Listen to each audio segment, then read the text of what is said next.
Now, over the weekend, the world lost a legendary freedom fighter and legend, Representative John Robert Lewis. He battled a 6-month-long fight of cancer, and even on his dying day at 80 years old, he continued to fight for the rights of African Americans across this nation.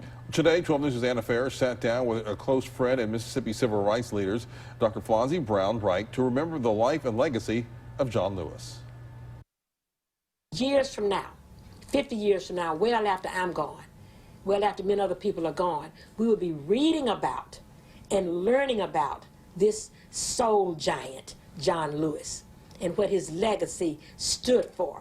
A man who endured the shame like Christ, who endured the beatings like Christ, but he kept on rising, he kept on moving as long as he possibly could. A soul giant. That's how Congressman John Lewis is being remembered by foot soldier, local civil rights activist, and good friend Dr. Flonzie Brown Wright. The day he passed away, he was writing a letter to someone. The day he died, he was still trying to effectuate change. And that's his legacy to me, that even in his dying moments, his dying day, he was still trying to rectify many of the wrongs that had been done. Congressman Lewis dedicated his life to protecting the rights of African Americans. He and Dr. Wright stood alongside Reverend Dr. Martin Luther King Jr., marching for freedom. And in 1963, he was named one of the Big Six leaders in the civil rights movement.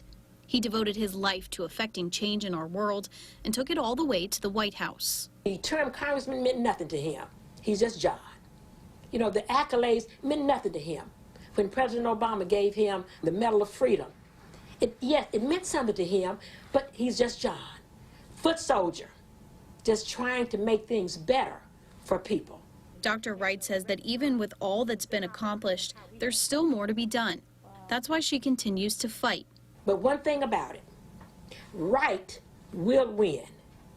It may not win when we want it. There's an old song.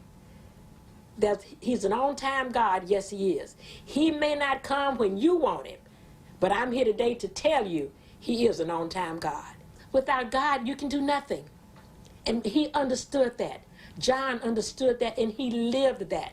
That was his grounding force, the God force that was within him to say, John, keep on walking.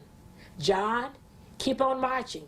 You may go to jail, but John, keep on believing that one day I will right all the wrongs that have been meted out against our people. This freedom writer's legacy will go on, and it will continue to shape how our history is written. In Jackson, Anna Ferris, 12 News.